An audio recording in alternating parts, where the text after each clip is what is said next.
তখন বন্ধ রাখতে হয়। এটা নওয়াফিল এবং সুনানের বিষয়। ফরায়েজ তো অবশ্য পালনীয়, সেখানে আমাদের এইটার কোনো অবস্থান নেই। দিনী আলোচনার বরকতপূর্ণ মজলিস, এটা ইবাদত। আলোচনা শুনতে হবে আগ্রহ করে। আলোচনা শুনতে শুনতে যদি বিরক্তির ভাব এসে যায়, হুজুর কি বলছেন, আপনারা কি শুনছেন, এটি কোনোটাই বোঝা যাচ্ছে না, সেই ক্ষেত্রে আলোচনা বন্ধ করে দেওয়াটা ভালো। আর একটা বিষয় আমি মোহাম্মদ মাহফিল কর্তৃপক্ষের দৃষ্টি আকর্ষণ করতে চাই। আজকের বসাটা কিন্তু দিনী মজলিসের সিস্টেমে বসা হয় নাই। এত লম্বা গ্যাপ কেন? তারা কি একদল, আমরা কি আর এক গ্রুপ? মাঝখানে কি এখানে ফাইট হবে? এত রাস্তা মাঝখানে এত বড় গ্যাপ কেন? আমি বলি হাদিস, আপনারা শুনেন। আপনারা এদিকে মানুষ তো আর সহিহ হাদিস বেশি শোনেন। সহিহ হাদিসই বলবো এখন, জয়ীফ হাদিস বলবো না। আপনারা তো সহিহ হাদিস পড়ছেন হয়তো 20-50টা 100টা, আর আমি বুখারী শরীফ পড়াই। একটা হাদিস আছে, মশহুর হাদিস, হাদিসে জিবরাইল। এই হাদিসের বর্ণনার মধ্যে রাবি হলেন হযরত ওমর রাদিয়াল্লাহু তাআলা আনহু। হযরত ওমর রাদিয়াল্লাহু তাআলা আনহু থেকে খুব হাদিসের বর্ণনা পাওয়া যায় না। উনি বলেন, আমরা নবীজির নিকটে কাছে বসা ছিলাম। অত্যাবসরে একজন যুবকের আগমন ঘটল। যুবকের কন্ডিশন হলো, তার মাথার চুলগুলি সিরিয়াস কিচকিচে কালো, আর পোশাক একদম দবদবে সাদা। লা ইউরা আলাইহি আসরুস সাফর ওয়ালা ইয়ারিফুহু মিন্না আহাদ। তার চেহারাতে সফরের কোনো ক্লান্তির ভাবও নাই, আবার আমরা তাকে কেউ চিনি না। চিনি না তাতে মনে হয় অনেক দূরের হবে, কাছের হলে কারো না কারো পরিচিত হতো। আবার দূর থেকে আসলে তো পোশাক পরিচ্ছেদ চেহারাতে ক্লান্তির ভাব থাকবে, আর পোশাক পরিচ্ছেদ চেহারাতে কোনো ক্লান্তির ভাব নেই, তাতে মনে হয় খুব কাছের মানুষ। একটা পর্যায়ে আস্তে আস্তে নবী আলাইহিস সালামের বিল মুওয়াজাহাত, ফেস টু ফেস এসে বসে পড়লেন। নবীজির এতটুকুন কাছাকাছি বসলেন যে নবীজির হাঁটুর সাথে সে তার হাঁটু মিলিয়ে দিয়ে বসলেন। এরপরে পয়গম্বর সাল্লাল্লাহু আলাইহি ওয়াসাল্লামের রানের উপরে সে তার দুইটা হাতে ভাবে রেখে দিলেন। এই কাণ্ড দেখে আমরা তো অবাক হয়ে গেলাম। এভাবে নবী আলাইহিস সালামের কাছাকাছি এসে নবীজির রানের উপরে হাত রেখে বসলো। অবাক, কে? এরপরে নবী আলাইহিস সালামকে উপর্যুপরি প্রশ্ন করা শুরু করলেন। প্রশ্ন করার ভঙ্গিমায় মনে হচ্ছিল কিচ্ছু জানে না, আজকে নতুন জানতে এসেছে। কিন্তু প্রতিটি প্রশ্নের উত্তর যখন নবী দিচ্ছেন, তখন এগুলাকে আবার সত্যায়ন করতেছে। সত্যায়ন করার ভঙ্গিমায় মনে হয় এগুলি সব আগের থেকেই তার জানা, নাহলে সত্যায়ন করে কেমনে? দীর্ঘক্ষণ পর্যন্ত প্রশ্ন উত্তর পর্ব কমপ্লিট করে চলে গেল। নবীজি সাহাবায়ে কেরামদেরকে জিজ্ঞেস করলেন, এই সাহাবী, এই যে একটা লোক আসলো, আমার হাঁটুর সাথে হাঁটু লাগিয়ে বসলো, আমার রানের উপরে হাত রাখলো, উপর্যুপরি প্রশ্ন করলো, আমি প্রশ্নের উত্তর দিয়ে সে তসদিক করলো, সত্যায়ন করলো, চলে গেল। তোমরা কি এটা চিনছো? সবাই বললেন, না হুজুর, এটা তো চিনি নেই, এটা নিয়ে ঝামেলায় আছে। কি? কেউ চিনি না, তাতে মনে হয় অনেক দূরের লোক হবে, কাছের হলে কারো না কারো পরিচিত হওয়া কথা। কিন্তু দূরের থেকে কোনো মানুষ আসলে ক্লান্তি, সফরের ভাব, ক্লান্তি পোশাকে এবং চেহারাতে অবশ্যই দেখা যাবে। এর তো পোশাকের মধ্যে কোনো চেহারার ভিতরে ক্লান্তি নেই। এরপরে প্রশ্ন যখন করলো, তখন ভাবতেছিলাম কিচ্ছু জানেন, একেবারে গণ্ডমূর্খ। আপনি যখন উত্তর দিলেন, আপনার উত্তরকে সে সত্যায়ন করে, তখন তো মনে হলো আগের থেকেই সব জানা। হুজুর এটা কে? নবীজি বললেন, হুয়া জিবরাইল। নবীজি কি বললেন? হুয়া জিবরাইল, এটাই তো জিবরাইল। এই হাদিস থেকে কি বোঝা গেল? জিবরাইল আমিনকে শুধু নবীজি একাই দেখেছেন এমনটি না, সাহাবীরাও দেখেছেন। এখন কথা প্রশ্ন হলো, জিবরাইল আমিন আমাদের এই ভরা মজলিসের ভিতরে সে আসলো, এই কাণ্ডগুলি ঘটালো কেন? নবীজি বললেন, আতাকুম ইউআল্লিমুকুম দীনাকুম।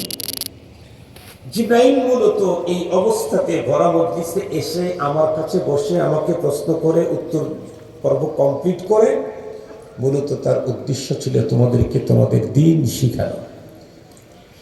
এই হাদিসের ব্যাখ্যায় মুহাদ্দিসিনে কেরাম অনেক তথ্য লিখেছেন, অনেক। এই হাদিসটা আমি পড়লাম 5 মিনিট 7 মিনিট, কিন্তু আমরা যখন ছাত্রদেরকে পড়াই এই হাদিসটা 3 দিন 4 দিন 5 দিন তাকরীর করা লাগে। এই হাদিসের উপরে আলোচনা করতে হবে। এই হাদিসে পাকের ভিতরে যে সবকগুলি দিয়েছেন জিবরাইল আমিন, তার মধ্যে একটা হলো মুআল্লিম আর মুতাআল্লিমের মাঝখানে বড় ধরনের গ্যাপ, এটা অনাকাঙ্ক্ষিত। যেদিন শিখবে, যার কাছ থেকে শিখবে, তারা হাত্তাল মকদুর কাছাকাছি অবস্থান করবে। সর্বপ্রথম কোরআন নাযিল করতে এসে জিবরাইল আমিন পয়গম্বরের শুধুই কাছাকাছি অবস্থান করেন নাই, বরং ফাআখাযানি ফাকাত্তানি হাত্তা বালাগা মিন্নি আল জুহুদ। জিবরাইল আমিন নবীজি যখন বলছেন মা আনা বিকারিন, আমি তো পড়ুয়া নই, জিবরাইল আমিন তখন পয়গম্বরকে বুকের ভিতরে জড়ায় ধরে জোরে চিপ দিয়ে ছেড়ে দিয়েছেন। শুধু কাছাকাছি বলে এটাকে, এ কারণেই আমাদের আকাবির ও আসলাফরা বলেন ইয়া ইলম সিনা বাসিনা, এ কারণেই বলেন। সঙ্গত কারণে কোরআনের আলোচনায় এত লম্বা গ্যাপ, এটা রাজনৈতিক আলোচনায় হতে পারে, কারণ সেখানে চেয়ার দিয়ে ঢেলাঢেলি হয়, সেখানে জুতা ছোড়াছুড়ি হয়। কোরআনের মাহফিলে এগুলি হয় না, এজন্য এত গ্যাপ তৈরি রাখার কোনো যৌক্তিকতাই নেই। আমার কথা আপনারা বুঝেন তো? আলহামদুলিল্লাহ। আগামী দিনে যখন আপনারা প্রোগ্রাম করবেন, এতটুকুন গ্যাপ করবেন যে নিচের শ্রোতা যেন বক্তাকে দেখতে পায়, এতটুকু। একেবারে এখানে নিচে বসা গেলে তো সে দেখতে পাবে না। ওইটা তো বাকাদরে জরুরত, প্রয়োজনের তাকিদে যতটুকুন কাছে বসা যায় ততটুকুন কাছে বসবে। এ আমার কাছে আনইজি লাগতেছে। এই আন্তর্জাতিক ইসলামী মহাসম্মেলন হয়, সেখানেও এত গ্যাপ নাই। সেখানে 1,000-1.5 লক্ষ শ্রোতা হয়, সেখানেও এত গ্যাপ নেই। আর আপনারা যে কয়টা মানুষ এখানে শুনতে আসছেন, এর চেয়ে মিনিমাম 10 গুণে আমার মসজিদের মুসল্লির সংখ্যা। আমি যে মসজিদে জুমার নামাজ পড়াই, 10 থেকে 12,000 মুসল্লি। জুমার নামাজের ঠঙ্গায় টাকা আসে 1.5 লাখ থেকে 2.5 লাখ প্রতি জুমায়। আর আপনারা বসছেন 7 সমুদ্রের 13 নদীর পরে, মনে হচ্ছে বাংলাদেশ পাকিস্তান অথবা বাংলাদেশ ইন্ডিয়া। যাই হোক, এটা যেহেতু হয়েই গেছে, এখন অল্প টাইম কথা বলবো ইনশাআল্লাহ। একটা নির্ধারিত সাবজেক্টের উপরে কথা বলবো। মুহতারাম হাজিরিন, আমরা প্রত্যেকেই জানি, খুব ভালো করে কথাগুলি বুঝবেন, বর্তমান এই বাংলাদেশ ভয়ঙ্কর এক ঝুঁকিতে আছে। কি ঝুঁকি? রাজনৈতিক সমস্যা, সেটা তো আসেই। রাজনৈতিক সংকটাপন্ন অবস্থা, সেটা তো আছেই। এর চাইতেও বড় ঝুঁকি হলো, ভূতত্ত্ববিদেরা আমাদেরকে রিপোর্ট করেছে যে বাংলাদেশ ভয়ঙ্কর ভূমিকম্প ঝুঁকিতে আছে। এই তো গত জুমার আগের জুমাতে ভূমিকম্পে 10 জনের প্রাণহানি ঘটেছে। অনেক বিল্ডিং ভেঙে গেছে, অনেক বিল্ডিং পাকা হয়ে আছে, বহু বিল্ডিং এ ফাটল ধরেছে। কিছুক্ষণ পর আবার আরো একটা ভূমিকম্প, পুরা ঢাকা শহর আতঙ্ক ছড়িয়েছিল। ওল্ড টাউনে ওইখানকার বিল্ডিং গুলি বেশি পুরাতন এবং কোড মেনে বিল্ডিং তৈরি হয় নাই। ওল্ড টাউনের মসজিদ থেকে মাইকে আওয়াজ এসেছে ভেসে, প্রত্যেকেই জীবনের সকল কৃতকর্মের জন্য আল্লাহর কাছে বিশুদ্ধভাবে তওবা করুন, নাইলে মুক্তির কোনো পথ নাই। কোরআনে হাকিমে আল্লাহ তাআলা স্পষ্ট অপশন দিয়েছেন। আল্লাহ পাকের আযাব গজব যদি তুমি রুখতে চাও, তাহলে সিস্টেম দুইটা। মা কানা আল্লাহু লিয়ুআযযিবাহুম ওয়া আনতা ফীহিম। ওগো আমার হাবিব, আপনি যদি কোনো এলাকা, কোনো উপত্যকায় থাকেন, সেখানকার মানুষ যত বড় ভয়ঙ্কর অপরাধী করুক, আমি আপনার উপস্থিতিতে কাউকে আযাব দেব না। এটা আল্লাহ পাকের চিরাচরিত সিস্টেম। কোন নবীর হাজিরিতে সেই অঞ্চলে আল্লাহ কোন আযাব গজব পাঠান না। এ কারণেই তো হযরতে লূত আলাইহিস সালামের কওমদেরকে সাজা দিবে, আগে জিবরাইল, মিকাইল, ইসরাফিল তিনজন চলে আসছে। খালি একজন আসে নাই বড়দের, তার নাম জানি কি? আজরাইল।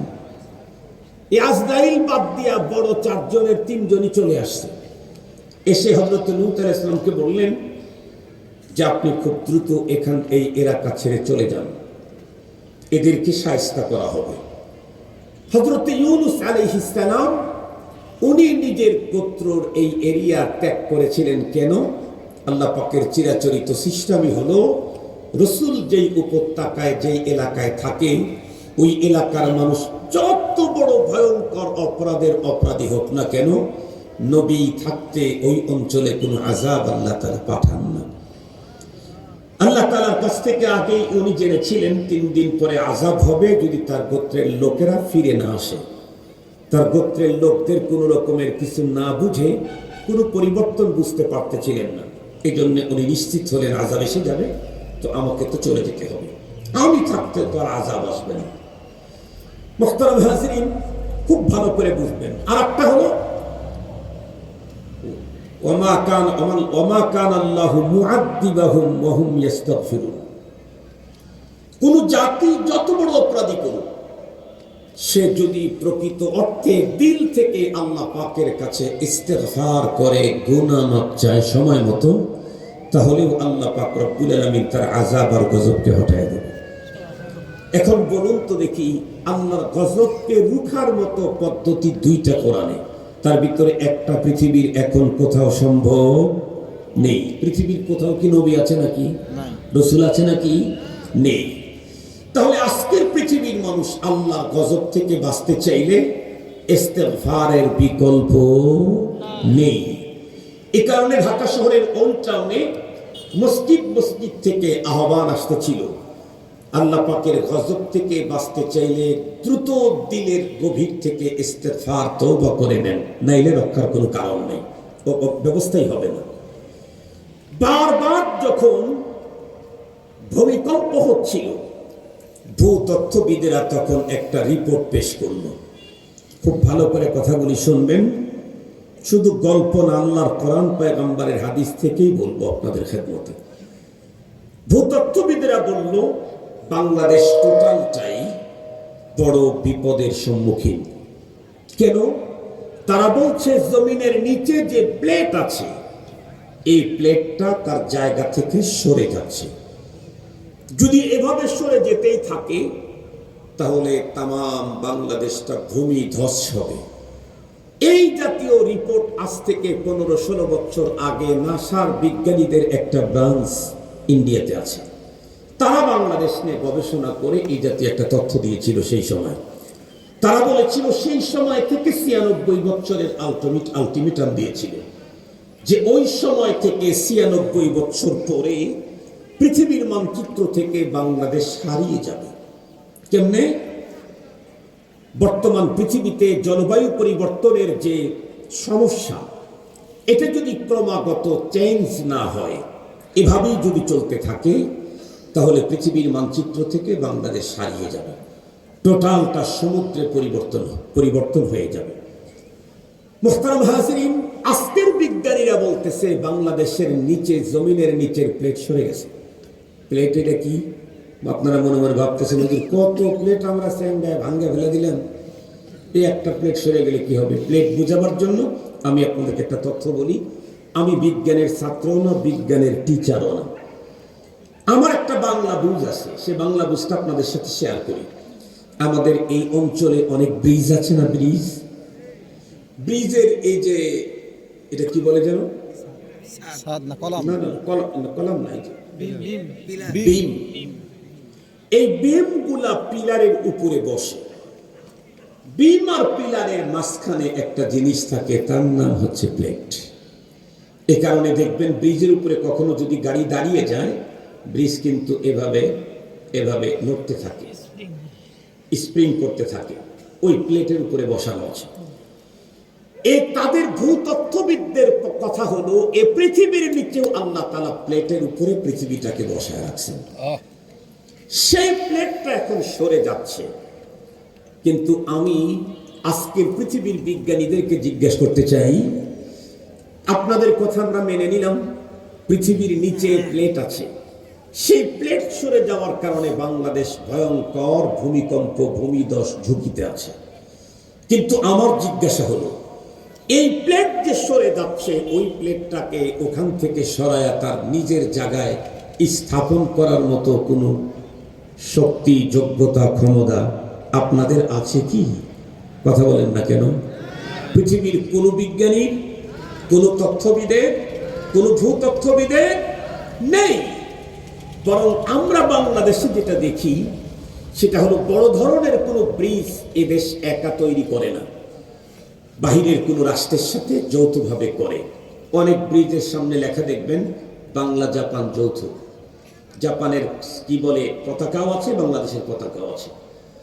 বাংলাদেশ তারপরে কি ভুটান যৌথ, বাংলাদেশ থাইল্যান্ড যৌথ। বড় বড় ব্রিজ এদেশের আমরা করতে পারি না, আপনাদের সাথে কাছে হেল্প নেই, যৌথ শেয়ারে কাজ করি। প্লেটগুলি আপনারা বসায় দিয়ে যান, চুক্তি থাকে 100 বছরে। এর মধ্যে যদি কখনো একটা প্লেট একটু সরে যায় তাহলে তো ব্রিজ ঝুঁকিপূর্ণ। এই প্লেটটাকে যথাস্থানে প্রতিস্থাপন করার জন্য আমার দেশের এই ইঞ্জিনিয়ার দিয়ে হয় না, তারা তখন ফোন লাগায়, ও চুক্তি আছে তো, কোম্পানিকে ফোন লাগায়। 100 বছরের জন্য আপনারা কাজ করে দিয়ে গেলেন, 30 বছর পরে প্লেট কিন্তু সরে গেছে। তারা বলে ঠিক আছে, সমস্যা নেই, আমরা আসছি। তাই স্বাভাবিক নিয়ম হলো প্লেট যারা বসায় তারাই এটা কাজ করে। কথা বলেন না কেন? আর একটু জোরে বলেন। জমিনের নিচের এই প্লেটটা বসিয়েছেন কে? সঙ্গত কারণে জমিনের নিচের প্লেট সরে যাচ্ছে, সরে গেছে। এটাকে যথাস্থানে স্থাপন করতে চাইলে পৃথিবীর কোনো বিজ্ঞানীর বাবাকে দিয়েও সম্ভব নয়। এটাকে প্রতিস্থাপন করতে চাইলে যিনি বসিয়েছেন তাকে দিয়েই করতে হবে। কিন্তু সরে যাচ্ছে কেন, সেটাই তো বড় কথা। যিনি সরিয়ে ফেলছেন উনি কি আবার বসায় দিবেন? সরে যাচ্ছে কেন, এই প্রশ্নটার উত্তরই আজকে আপনাদের খেদমতে পেশ করব। বসানোর পদ্ধতি কি সেটা বলবো, এটা আমার ওয়াজ শেষ। কোরআনে হাকিমের মধ্যে আল্লাহ তাআলা স্পষ্ট বলেন, সূরাতুত তাওবা 24 নম্বর আয়াত। আপনারা বাসায় গিয়ে বাংলা কোরআন শরীফের তর্জমা পড়ে নিন।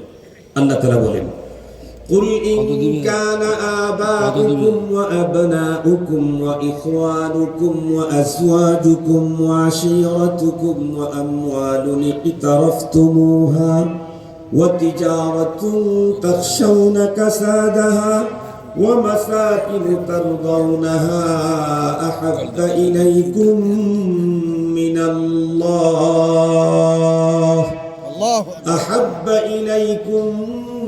من الله ورسوله وجهاد في سبيله فتربصوا حتى يأتي الله بأمره والله لا يهدي القوم الفاسقين।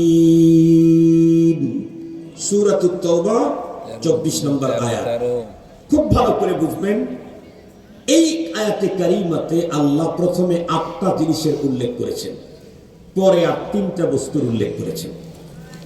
আল্লাহ পাক তার রাসূলকে অর্ডার করলেন, কুল, ওগো আমার দোস্ত, আমার রাসূল, আমার নবী, আপনি মুসলমান মুমিনদেরকে বলে দেন, মুমিনদেরকে আপনি বলেন, ইন কানা আবাউকুম وأبناؤكم وإخوانكم وأزواجكم وعشيرتكم وأموال اقترفتموها وتجارة تخشون كسادها ومساكن ترضونها أحب إليكم من الله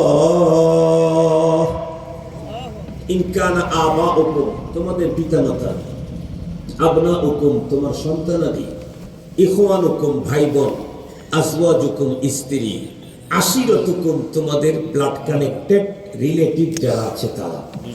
এরপরে ওয়া আমওয়ালুন ইকতারাফতুমুহা, ওই সম্পদ যেটা তোমরা জমা করে রাখো। ওয়া তিজারাতুন তাখশাউনা কাসাদাহা, ওই ব্যবসা যেই ব্যবসাতে মন্দার আশঙ্কা করো। ওয়া মাসাকিনু তারদাউনাহা, বসবাসের ওই ঘর যেখানে বসবাস করতে তুমি স্বাচ্ছন্দ্য বোধ করো। এই 8 বস্তুর চাইতে তোমার অন্তরে যদি আল্লাহর মহাব্বত, রসুলের মহাব্বত, জিহাদ ফি সাবিলিল্লাহর মহাব্বত যদি অধিক না হয়, ওগো আমার রাসূল ঈমানদারদেরকে বলেন ফাতারাব্বাসু, তাহলে তোমরা অপেক্ষা করো। কিসের অপেক্ষা? তাহলে ছোটবেলার একটা কথা বললে আপনারা খুব ভালো বুঝবেন, মজাও লাগবে। ছোটবেলায় কিন্তু আমরা স্কুল মাদ্রাসা একটু ফাঁকি দেওয়ার চেষ্টা করছি, তাই না?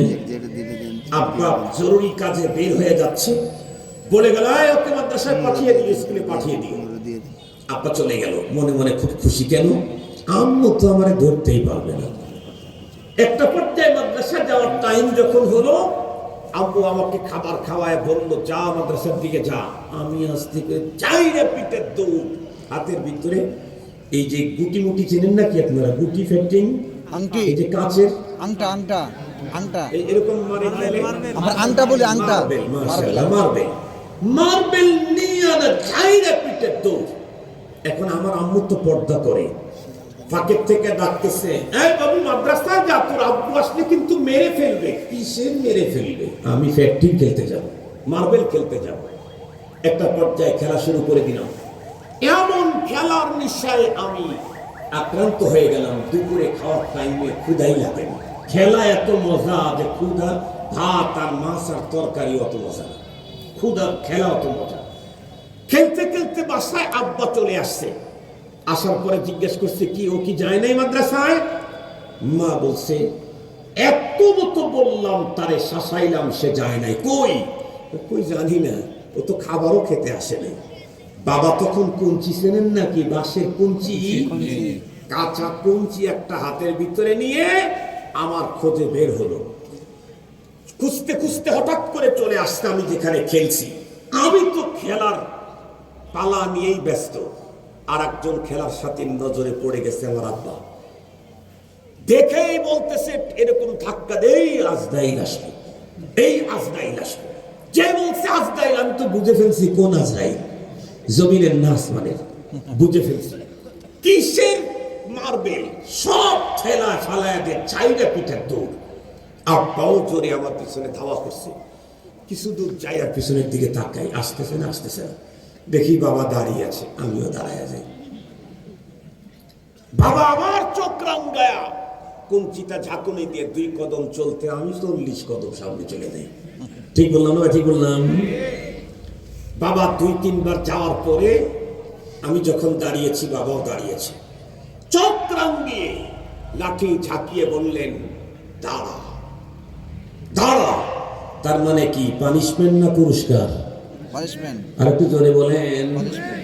আল্লাহ তাআলা তার রাসূলকে দিয়ে পৃথিবীর মুমিনদেরকে জানায় দিলেন, তোমার পিতামাতা, তোমার সন্তান, তোমার ভাই বোন, তোমার স্ত্রী, তোমার রিলেটিভ, তোমার সম্পদ, তোমার ব্যবসা, তোমার বসবাসের ঘর, এই সবগুলোর চাইতে যদি তোমার অন্তরে আল্লাহ প্রেম, রাসূল প্রেম, জিহাদ ফি সাবিলিল্লাহর প্রেম বেশি না হয়, তাহলে রাসূল আপনি বলেন দাঁড়া। দাঁড়া মানে কি? পুরস্কার না পানিশমেন্ট? হাত্তা ইয়াতি আল্লাহু বিআমরিহি, আল্লাহ বলেই দিয়েছেন আল্লাহ পাকের আযাব আসবে। আজকের পৃথিবীতে, বাংলাদেশে আমরা মুমিন মুসলমান বলছি, আগামী দিনে ইসলামী খেলাফত কায়েম করব, শাসন ব্যবস্থা কায়েম করব, ইসলামী হুকুমত কায়েম করব। কত স্লোগান আমাদের। দুঃখের সাথে বলতে হয়, যেই জমিনে ইসলামী খেলাফত আর হুকুমত কায়েমের জন্য লম্বা লম্বা বক্তব্য আমাদের, সেই জমিনে বিগত ফ্যাসিবাদের সময় রাসূলকে নিয়ে কটাক্ষ হয়েছে, আজওয়াজ মুতাহহারাতদেরকে নিয়ে কটাক্ষ হয়েছে, দ্বীন ইসলামকে নিয়ে ব্যঙ্গ করা হয়েছে। নতুন 24-এর পরবর্তী বাংলাদেশে আরো আগায়া গিয়ে আবুলের মতো বাউল আর ফাউল স্বয়ং আল্লাহকে নিয়ে এই করুচিপূর্ণ বক্তব্য দিয়েছে।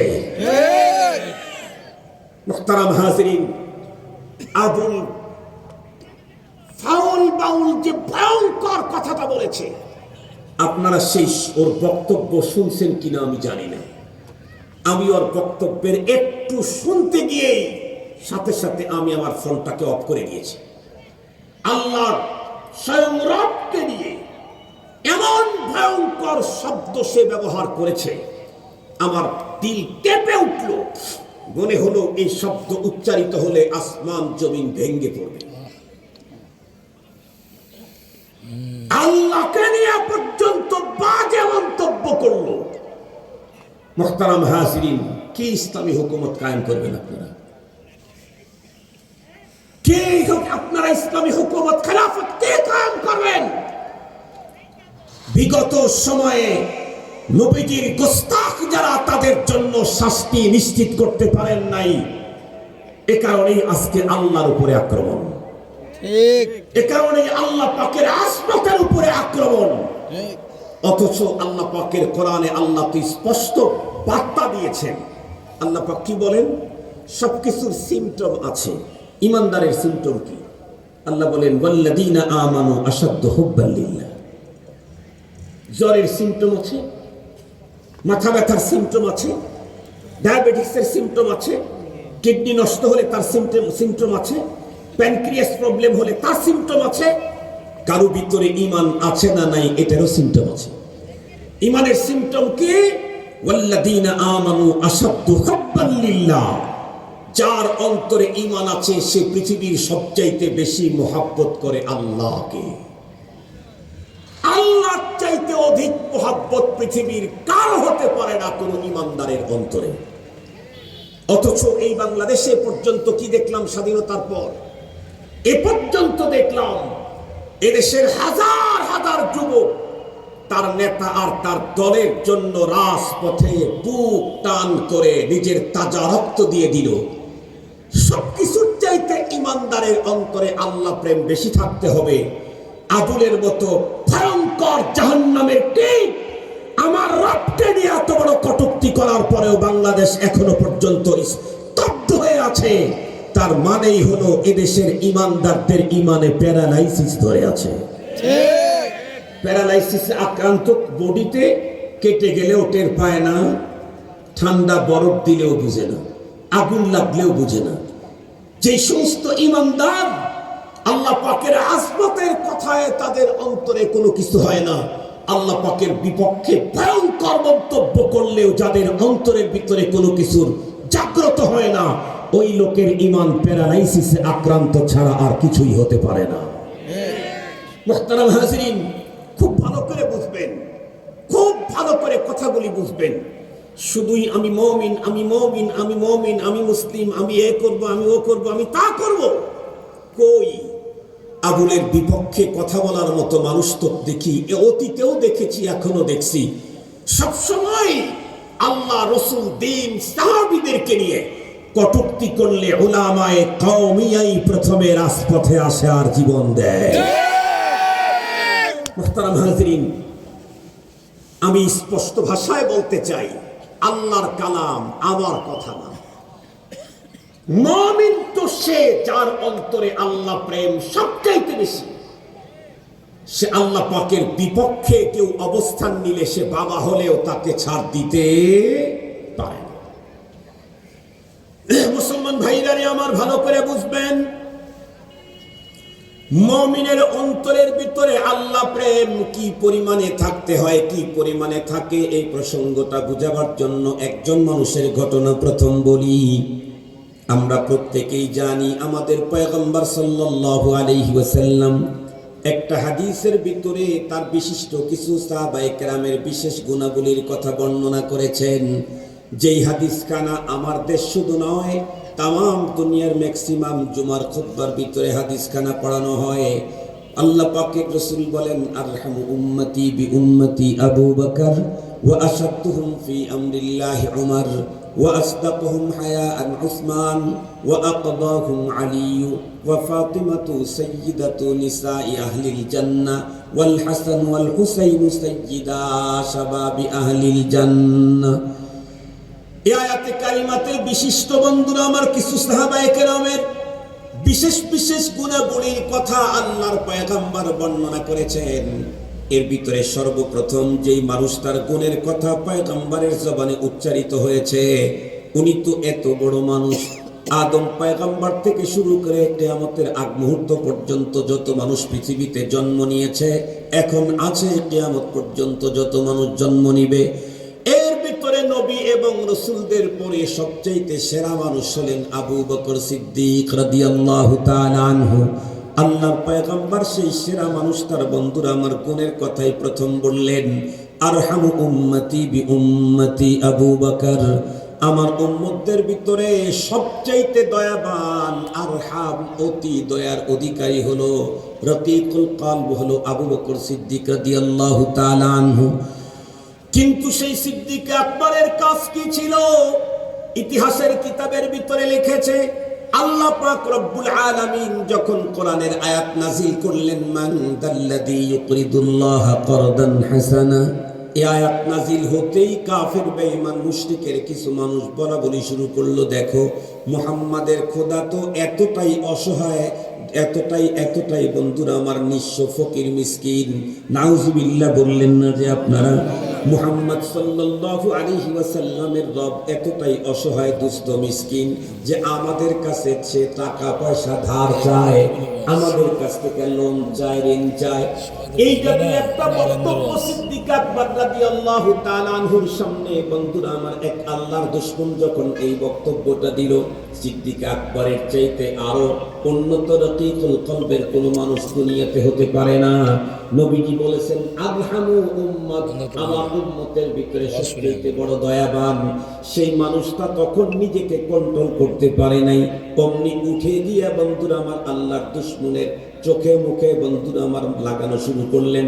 মাত্র কয়েকটা লাগানোর পরে তার বন্ধুরা আমার নাক দিয়ে মুখ দিয়ে রক্ত যখন বের হওয়া শুরু হলো, একটা পর্যায়ে কোন রকম করে দৌড় দিয়ে সে তার প্রাণটাকে রক্ষা করে ফেললো। লোকটি সোজা সরাসরি চলে গেল পয়গম্বর সাল্লাল্লাহু আলাইহি ওয়াসাল্লামের নিকটে। যাওয়ার পরে বলতেছিল, ওগো আল্লাহর পয়গম্বর, আপনার সাহাবী আবু বকর দেখেন আমাকে মেরে কি কন্ডিশন করে দিয়েছে। সিদ্দিক আকবর রাদিয়াল্লাহু তাআলা আনহুর নাম শুনে আল্লাহর পয়গম্বর বললেন, এই মিয়া, নিঃসন্দেহে তুমি কমপ্লেইন করতে এসেছো বটে, কিন্তু নাম উল্লেখ করতে তুমি সিরিয়াস ভুল করেছো। এই কাজ আমার আবু বকর, এটা আমার আমল করতে পারে, এটা আবু বকর করতেই পারে। লোকটি উত্তর করল, না না, হযরত আবু বকর করেছেন। নবীজি বললেন, মিয়া, এই কাজের সঙ্গে নামের সঙ্গে মিল নাই, কারণ পয়গম্বর তো বলেছেন, আরহামু উম্মতি বি উম্মতি আবু বকর ওয়া আশাদ্দুহুম ফি আমরিল্লাহ উমর। লোকটি তখন বলে, না না, আমি আবু বকর ওমর দুইজনকেই চিনি। হুজুর, আপনি বিশ্বাস করেন এই কাণ্ড আবু বকর সিদ্দিক রাদিয়াল্লাহু তাআলা আনহু ঘটিয়েছেন? এ কথা বলতে বলতে সিদ্দিক আকবর রাদিয়াল্লাহু তাআলা আনহু পয়গম্বরের সামনে যখন হাজির হয়ে গেছে, ওই লোক সিদ্দিক আকবর রাদিয়াল্লাহু তাআলা আনহুকে দেখা মাত্র তার ভিতরের তামাম পানি সব শুকিয়ে গেছে। সে মনে মনে ভাবতেছে, এখন তো আবার তার সামনে দাঁড়াইলাম, না জানি অভিযোগ দিতে এসে আমার জীবনটাই চলে যায় নাকি। আল্লাহর পয়গম্বরের সামনে আসলেই আল্লাহর পয়গম্বর জিজ্ঞেস করলেন, আবু বকর, এই লোকটা তোমার বিরুদ্ধে এই কমপ্লেইন নিয়ে আসতে তুমি কে কাজটা করেছো? আবু বকর সিদ্দিক উত্তর করলেন, হ্যাঁ নবীজি, আমি এই কাজ করেছি। তখনও নবীজি বিশ্বাস করতে পারতেছেন না। সিদ্দিক আকবরকে আবারও জিজ্ঞাসা করলেন, আবু বকর, সত্যি কি তুমি এই কাজ করেছো? সিদ্দিক আকবর উত্তর করলেন, জি নবীজি, আমি এই কাজ করেছি। কিন্তু আপনি অবাক হয়ে যাচ্ছেন, আমি কেন এই কাজ করলাম, কেন করলাম সেটা আপনার জানা দরকার। আমি বলতে চাচ্ছি হলো, সিদ্দিক আকবরের মতো আরহামে উম্মত, যার চাইতে অধিক দয়াওয়ালা মানুষ পৃথিবীতে আসা কঠিন, অসম্ভবের মতো। সেই মানুষ তার সামনে আল্লাহকে নিয়ে মন্তব্য করতে সিদ্দিক আকবরের রহম, দয়া, মায়া সব আউট হয়ে ফারুকি মেজাজে রূপান্তরিত হয়ে গেলেন। বিশ্বনবী সাল্লাল্লাহু আলাইহি ওয়াসাল্লাম জিজ্ঞাসা করলেন, আবু বকর কি করেছিল? উনি তখন উত্তর করেন, মান দাল্লাযী ইউকরিদুল্লাহ কারদান হাসানা। এই আয়াত নাযিল হওয়ার পরে আমার সামনে জাহান্নামের একটি আল্লাহর দুশমন আমার রব সম্পর্কে সে উক্তি করছে, আল্লাহ নাকি এতটা অসহায়, দুস্থ, ফকির, মিসকিন, নাউযুবিল্লাহ বলবেন না আপনারা, যে ওদের কাছে আল্লাহ তাআলা তার কাছে। এই কথা যখন আমার কানে আসছে আমার রবের ব্যাপারে, তখন আমি আবু বকর আর ঠিক থাকতে পারি নাই। আজকে বাংলাদেশের প্রশাসনে যারা আছে, ইন্টারিম গভর্নমেন্টে যারা আছে, আউল ফাউল বাউলদের সহযোগী আর সহকারী যারা আছে, তাদেরকে ওপেন কথা মনে রাখতে হবে, যার অন্তরে কিঞ্চিৎ পরিমাণে ঈমান আছে, আল্লাহকে নিয়ে মন্তব্য করলে তাকে ছাড় দেওয়ার মানসিকতা না। এই বাংলাদেশের অতীতের ইতিহাস জানতে হবে আপনাদেরকে। 2013 সালে শাপলা চত্বরে আমার পয়গম্বরের ইজ্জতকে নিয়ে এই শত শত মানুষ জীবন দিয়েছে।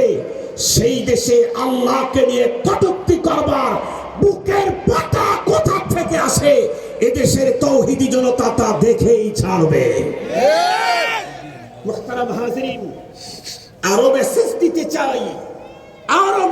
দিতে চাই, আউল বাউল ফাউল আর তাদের পক্ষ অবলম্বনকারী এদেশের বড় দল, নতুন দল, পুরাতন দলের ছোট নেতা, মেজ নেতা, বড় নেতা, খাটো নেতা, বেটে নেতা, সবাইকে মেসেজ দিতে চাই।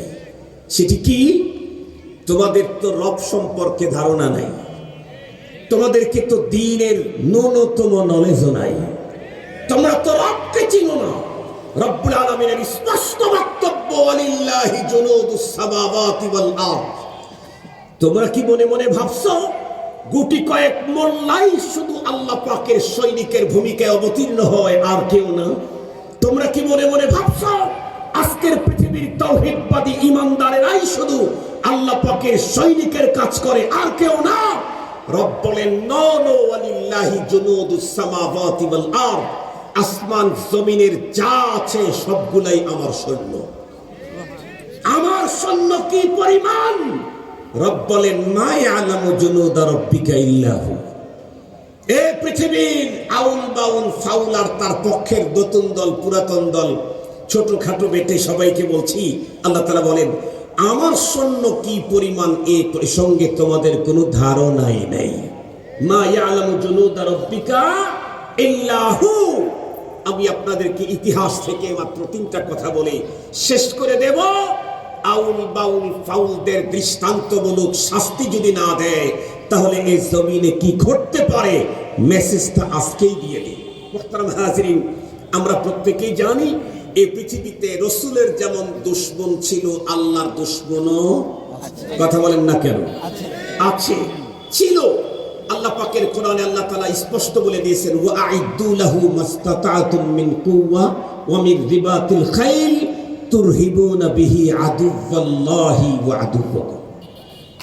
এই পৃথিবীতে মুমিন মুসলমানের যেমন দুশমন, ইসলামের যেমন দুশমন, কোরআনের যেমন দুশমন, নবীর যেমন দুশমন, আল্লাহর দুশমন অতীতে ছিল, এখনো আছে, কিয়ামত পর্যন্ত আসবে, থাকতে পারবে না। আমি জিজ্ঞেস করতে চাই, আল্লাহ পাকের দুশমনের সিরিয়ালের নমরুদ ছোটখাটো না বড় একজন? আরে ভাই কথা বলেন না কেন? দূরে বসছেন, আওয়াজ একটু জরিমানা জোরে করতে হবে, নাহলে শোনা যাবে না। আল্লাহ পাকের দুশমনের সিরিয়ালে নমরুদ একটা ছোটখাটো না বড়? বলুন তো দেখি, এই নমরুদকে পৃথিবী থেকে বিদায় করবার জন্য আল্লাহ পাক কোনো মানুষ ব্যবহার করেছেন? কোনো হিংস্র প্রাণী ব্যবহার করেছেন? কোন ছাগল আর বিড়াল কাজে লাগাইছেন? কোন ইঁদুর আর শোলই কাজে লাগাইছেন? কি দিয়ে শেষ করলেন? একটু জোরে বলেন। মশা। তাও আবার কি সুস্থ না প্রতিবন্ধী? প্রতিবন্ধী, ঠ্যাং একটা নাই। মশা সবচেয়ে দুর্বল প্রাণী, তারই আবার ঠ্যাং একটা নাই। এইটারে দিয়া যদি নমরুদকে রব সাইজ করতে পারেন, আউল বাউল আর তাদের পক্ষের লোকদেরকে সাইজ করতে মশা ছাড়াই সম্ভব। কথা বলেন না কেন? এদেশের অনেক রাজনৈতিক নেতা তাদের পক্ষ নিয়েছে, নতুন দল পুরাতন দল, আমি তাদেরকে স্পষ্ট বার্তা দিতে চাই, আপনারা যেই দলই হন, যত বড় পাওয়ারফুলই হন, 17 বছর যারা এদেশে শাসন করেছে তাদের চাইতে বড় নন। তারা তো মোল্লার বিরুদ্ধে গিয়ে টিকতে পারে নাই, আপনারা আল্লাহর বিরুদ্ধে গিয়ে টেকার কোনো সম্ভাবনাই না। তো মোল্লার বিরুদ্ধে গিয়ে টিকতে পারে নাই, রান্না করা খাবার খেয়ে যেতে পারে নাই, উড়াল দিয়েছে। কোন অঞ্চলে এখন কেউ দাঁড়ায় বলতে পারে না আমি অমুক লীগ। কথা বলেন না কেন? একজন দাঁড়ায় বলতে পারে এখন? মোল্লার বিরুদ্ধে গিয়েই তাদের করুণ দশা। আপনারা আল্লাহর বিরুদ্ধে যাবেন, ওরা তো রান্না করতে পেরেছিল, আপনি তো পাতিলই খুঁজে পাবেন না। আমাদের স্পষ্ট বক্তব্য, এই স্পষ্ট বক্তব্য, কোন নাস্তিক মুরতাদ এবং তাদের দোসর, তাদের পক্ষের লোকদের সাথে আমাদের কোনো জোট নাই, তাদের বক্সে কোনো ইমানদারের ভোটও নাই। কথা বলেন, কথা বলেন।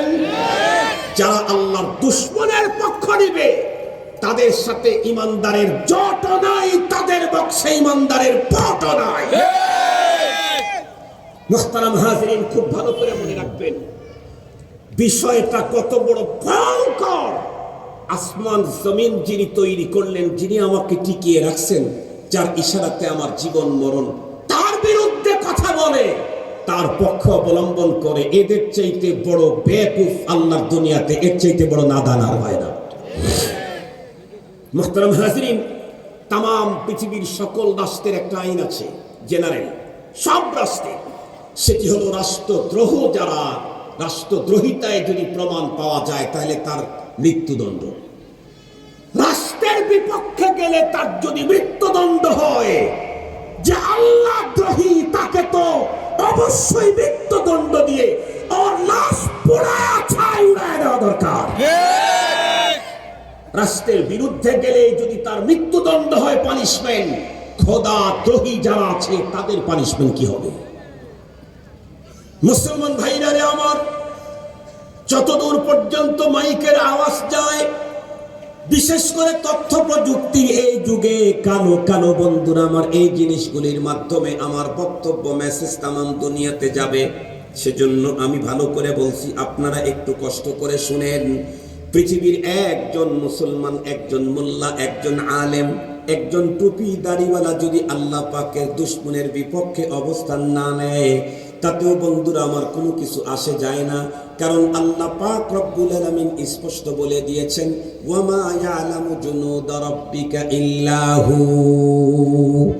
আমার সৈন্য কি পরিমাণ, এর ধারণাই পৃথিবীর কোনো মানুষের কাছে নাই।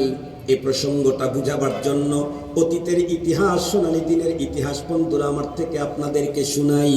ইসলামের প্রথম ক্রাইসিস পিরিয়ডের কথা আমরা প্রত্যেকে জানি। পয়গম্বরের বিরুদ্ধাচরণ যত মানুষ করেছে, তার ভিতরে অতি একজন আপন মানুষ সবচাইতে ভয়ঙ্কর বিরোধী ছিল। সে হলো পয়গম্বরের আপন চাচা বন্ধুরা আমার, আবু লাহাব।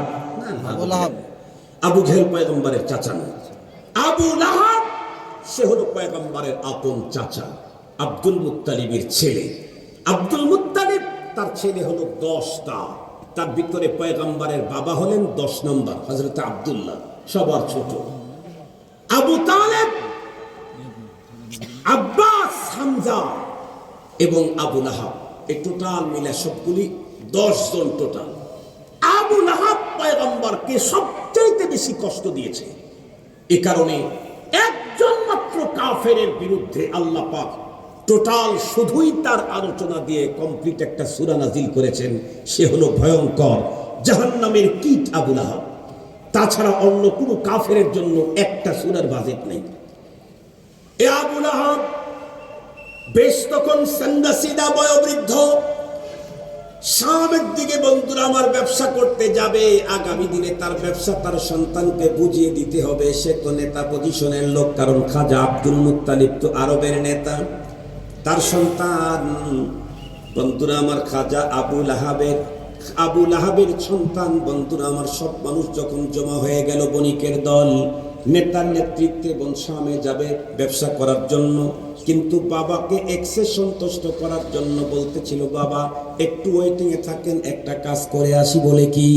আমি একটু মুহাম্মদ, আমরা বলি সাল্লাল্লাহু আলাইহি ওয়াসাল্লাম, তার অন্তরের ভিতরে একটু ভয়ঙ্কর আঘাত দিয়ে আসি, কারণ অনেক দিন তো আমরা এদেশে থাকবো না, ব্যবসার কাজে যাব, এতদিন ওকে জ্বালাইতে পারবো না, যাওয়ার আগে এমন একটা আঘাত করে যাই যাতে করে ও জ্বলতেই থাকে।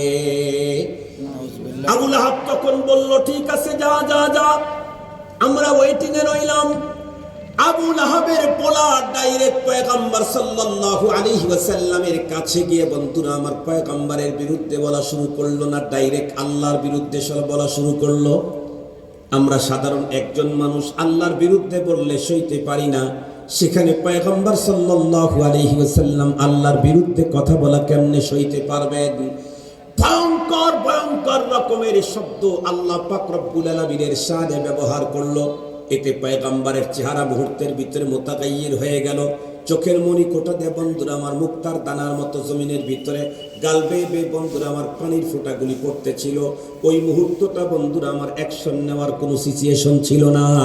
পয়গম্বরের সামনে গিয়া আল্লাহ পাক সম্পর্কে বাজে মন্তব্য লম্বা টাইম পর্যন্ত করে পয়গম্বরের অন্তরটাকে, বন্ধুরা আমার, সিরিয়াসলি আঘাত করার পর ও যখন চলে আসতেছে, পয়গম্বর শুধু ব্যথিত দিল নিয়ে আল্লাহর কাছে একটা, বন্ধুরা আমার, আবেদন করলেন, আল্লাহুম্মা সাল্লিত আলাইহি কালবাম মিন কিলাবিক। ওগো রব্বুল আলামিন, আমার নাকের ডগায় দাঁড়িয়ে তোমার বিরুদ্ধে কি কি শব্দ ব্যবহার করেছে, এর কারণে আমার অন্তরের কন্ডিশন কি, আনতা আলিমুম বিদাতিস সুদূর, তুমি সবই জানো, সবই দেখছো গো মালিক। এই মুহূর্তে আমি তার বিপক্ষে, এই মুহূর্তে তার কোনো অ্যাকশন নিয়ে যাওয়ার মতো সুযোগ নাই, তোমার পক্ষ থেকে আমার অনুমতিও নাই। এ কারণে কিন্তু আমার দিলের অবস্থা বড় বড় ভয়ঙ্কর। এ কারণে তোমার কাছে আমার একটা আবেদন, আল্লাহ সাল্লিত আলাইহি কালবাম মিন কিলাবিক, তোমার কুকুরের ভিতরে তোমার সৃষ্টি কোনো একজন কুকুরকে ওর বিরুদ্ধে লেলিয়ে দাও। এ কথা বন্ধুরা আমার পয়গম্বর বলে দিলেন। ও তখন খুব বেশি আনন্দিত হয়ে তার বাবার কাছে ফিরে এলো। আসার পরে আবু লাহাব জিজ্ঞেস করে, কি রে, কি কন্ডিশন? সে তখন বলল, বাবা, মুহাম্মদ সাল্লাল্লাহু আলাইহি ওয়াসাল্লাম তার রবের বিরুদ্ধে এমন এমন বাক্য বলেছি যা দুনিয়াতে কেউ কোনোদিন বলতে পারে না। ওর চেহারাটা মুহূর্তের ভিতরে মুতাগায়্যির হয়ে গেছে, চোখের পানি গাল বেয়ে বেয়ে পড়তেছিল, অবস্থা বড় ভয়ঙ্কর, মনে হয় যেন এখনই বুক ফেটে মরে যাবে। ও বড় খুশি হয়ে গেল, এমনই তো আমি চাই।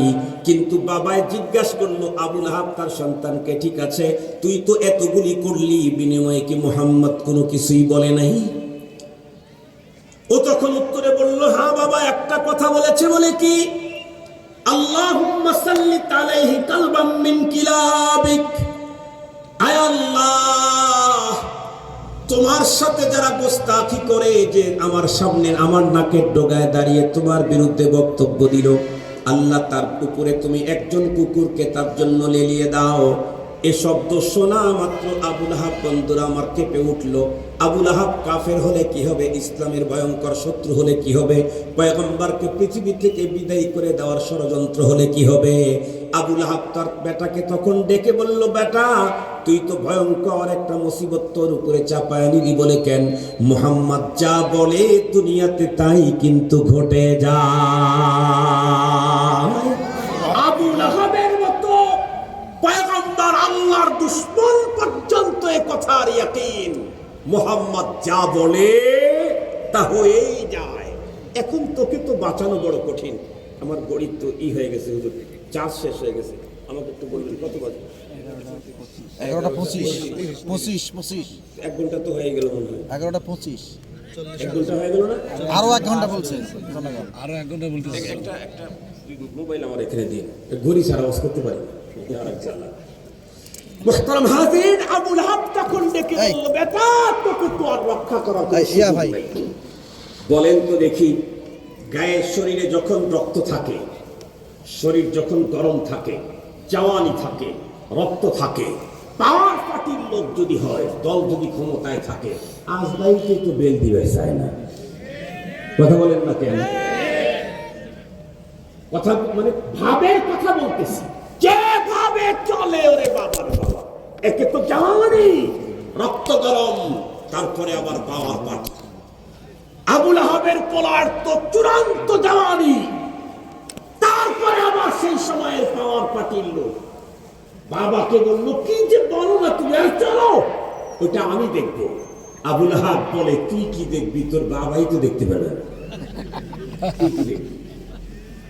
ইতিহাসের কিতাবের ভিতরে লেখে, এক পর্যায়ে আবুল আহাব বণিকের বিশাল বড় গ্রুপটাকে নিয়ে সামনের দিকে রওনা করলো। পথগুলি চলতে চলতে চলতে চলতে বহুদূর পর্যন্ত গেল।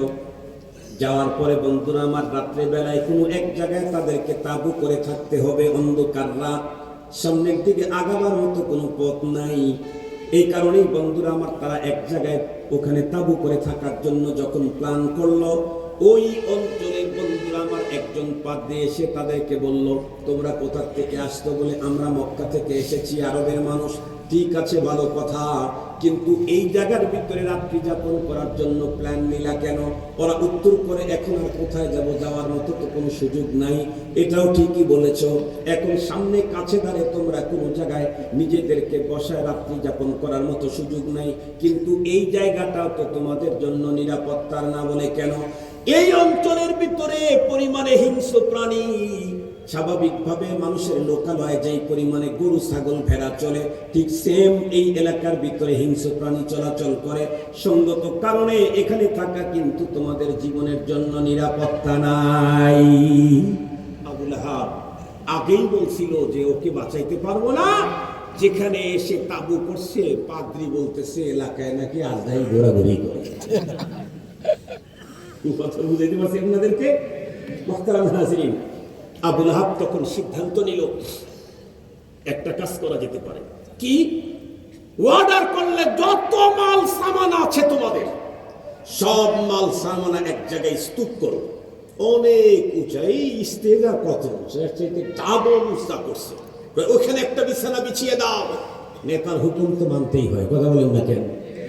বাংলাদেশের কত নেতা এখন বলতেছে, আমার সর্বনাশ করছে আমার ম্যাডাম। কথা বলেন না কেন? আমার সর্বনাশ করেছে আমার ম্যাডাম। অথচ উনি যখন ক্ষমতায় ছিলেন তখন ম্যাডামকে মা বলতে বেশি স্বাচ্ছন্দ্য বোধ করতেন। এখন ম্যাডাম দাম হয়ে গেছে, ঝামেলায় পড়ছে। মুহতারাম হাজিরিন, অর্ডার করছে তো, না করে তো কোনো উপায় নেই। অনেক উঁচা করে উপরে একটা বিছানা বিছিয়ে দিয়েছে। অর্ডার করলো আবুল আহাব, এই যে এখানে যে উঁচু করলাম, এর চতুর্দিকে তোমরা শুয়ে পড়ো, আর একজন দুইজন তোমরা তামাম রাত পাহারাদারি করবো। এমনি তোমার সামান আছে, পাহারাদারি করতেই হয়, তাছাড়া আবার নেকড়ে বাঘের আক্রমণ এখানে বেশি, এই জন্য তোমাদেরকে দিলাম। আলহামদুলিল্লাহ, আল্লাহ পাকের ফয়সালা তো আগের থেকে হয়েই আছে। ইনফরমেশন তো আসমান থেকে দিয়ে দেওয়াই আছে। ওরা রাত্রে আরামে ঘুমিয়ে পড়েছে। রাত্রের প্রথম প্রহর চলে গেছে, দ্বিতীয় প্রহর চলে গেছে, তেমন কোনো ঝামেলা টামেলা দেখা যায় নাই। শেষ প্রহর শুরু হতেই কোথা থেকে যেন এক হিংস্র প্রাণী এলাকাতে ঢুকে পড়ল। এরা যে তার সাথে ফাইট করবে, বুকের সেই সাহসী তাদের নাই। এই প্রাণী এসে এক অদ্ভুত কাজ, নিচে যারা শুয়ে আছে এদের প্রত্যেকের মুখের সাথে ওদের নাক লাগায় সুখে রেখে চলে যায়, আর একটার সাথে লাগায় সুখে রেখে চলে যায়, আর একটার সাথে লাগায় সুখে চলে যায়, আর একটার সাথে লাগায় সুখে চলে যায়। কেন? আপনাদেরকে একটা মেসেজ দিলে ভালো বুঝবেন। অনেক সময় রাস্তার ভিতরে দেখবেন হঠাৎ পুলিশ এক জায়গায় দাঁড়ায় গাড়ি চেক করা শুরু করছে। দেখছেন কি আপনারা কোনোদিন? হঠাৎ করে এক জায়গায় দাঁড়িয়ে গাড়ি চেক করা শুরু করছে, তার মানে ওই দিকের ইনফরমেশন পেয়েছে। কথা বলেন না কেন? ওই দিকের ইনফরমেশন পেয়েছে যে এই জাতীয় গাড়ির ভিতরে কিন্তু বাবা দাদা গেল। এই জাতীয় গাড়ির ভিতরে কিন্তু বাবা দাদা গেল, এই জন্য তোমরা চেক চালাও। ইনফরমেশন ওদিক থেকে পাওয়ার পরেই চেক করতে থাকে। হুজুরের দাও ছাড়ে না, হুজুরের টাও ছাড়ে না, কিন্তু হুজুরের ভিতরে কিছু পায় না। খুঁজতে খুঁজতে খুঁজতে খুঁজতে দেখে এটা প্যান্টের নিচে এই কস্টিককে ফাইন করে 2000 বাবাকে এক জায়গায় করে ফেলছে। এক বাবাকে মানুষে পালতে চায় না, আর 2000 বাবা এক জায়গায় করে বলছে। মুহতারাম হাজিরিন, এত ওই পারের ইনফরমেশন, আর এই হিংস্র প্রাণীকে ইনফরমেশন করেছেন কে? আল্লাহ। কারণ এই পুলিশ হলো এই সরকারের সৈনিক, আর আল্লাহ বলেন ওয়ালিল্লাহি জুনুদুস সামাওয়াতি ওয়াল আরদ। আল্লাহ বলেন মা ইয়ালামু জুনুদা রাব্বিকা ইল্লা হু। আমার সৈন্য কোনটা কোনটা এই খবর পৃথিবীর তোদের কারো কাছেই নেই। সৈন্য একটা পাঠায় দিয়েছে, ইনফরমেশন করেছে, যা আগে সুখে সুখে নিবি, যার মুখ থেকে এই জাতীয় গন্ধ বের হয় সেই টার্গেট যেমনে পারিস কাজ করে দিয়া। আসছে হিংস্র প্রাণী, চতুর্দিকের সোয়ালোকদের মুখ সুখে সুখে চলে যায়, কাউকে কিছু করে না। ওরা দুইজন এতক্ষণে তো একটু ভয়ে ছিল, সবাইকে সুখে সুখে যাচ্ছে, তামসা দেখাই শুরু করছে। প্রাণী চিন্তা করলো ইনফরমেশন এসেছে উপর থেকে, মিস হওয়ার কোনো সম্ভাবনাই আছে এখানে কোথায়? দেখে অনেক উঁচাই, উঁচাই কি দেখাই যাচ্ছে না, প্রাণ দিয়ে উপরে উঠছে। ওঠার পরে দেখে একজন শুয়ে আছে, নাকটা মাত্র আর মুখের কাছে লাগানোই দেখেছে, হ্যাঁ এটাই তো সেটা। বাবা, মুহূর্তের ভিতরে বুকে আক্রমণ করে বুকটাকে চিরে ভিতর থেকে কলিজা টেনে বের করে জাহান্নামের কীটকে জাহান্নামে পৌঁছিয়ে দিয়েছে। আল্লাহু আকবার। বাংলাদেশে অনেক রাজনৈতিক নেতা বাউলদের পক্ষে নিয়েছেন, বাউলদের পক্ষে নিলে বাউলকে তো রক্ষা করতে পারবেন না, আপনিও ওই কাতারে যেতে হবে। ওদেরকে রক্ষা করবেন, মোল্লার হাত থেকে রক্ষা করতে পারেন, আল্লাহর হাত থেকে রক্ষা করার ক্ষমতা আপনার আব্বারও নাই। কথা বলেন না কেন? কথা বলেন না কেন? নতুন দল আর পুরাতন দল, ছেলেদের দল, বাচ্চাদের দল, বাংলাদেশের সবচেয়ে পুরান দল মোল্লাদের সাথে বলেছিল আসো খেলা হবে। ভুলে গেছেন নাকি? আসো খেলা হবে, নাম ধরে বলেছিল আসো মামুনুল হক খেলা হবে। কথা বলছিল না? কথা বলেন না কেন? আছে। কথা বলেন না কেন? আছে। মোল্লার সাথে খেলা করতে গিয়েই টিকতে পারে নাই, বাউলদেরকে নিয়ে আল্লাহর সাথে খেলা করতে চান বোকার দল, আল্লাহর সাথে খেলতে চান বোকার দল। আপনি ওকে রক্ষা করবেন কেমনে? আবুল আহাব বন্ধুরা আমার পিতা হয়ে হাজার চেষ্টা করে তার সন্তানকে রক্ষা করতে পারে না, এই কারণ আল্লাহ পাক রব্বুল আলামিন কোরআনে হাকিমে স্পষ্ট মেসেজ দিয়েছেন আগেই 1415 বছর আগে সূরাতুল আহজাবের 57 নম্বর আয়াতে কারিমাতে আল্লাহ বলেন ইন্নাল্লাযীনা ইউযুনাল্লাহা ওয়া রাসূলাহু লা'নাহুমুল্লাহু ফিদ দুনিয়া ওয়াল আখিরা ওয়া আ'আদ্দা লাহুম আযাবাম মুহিনা।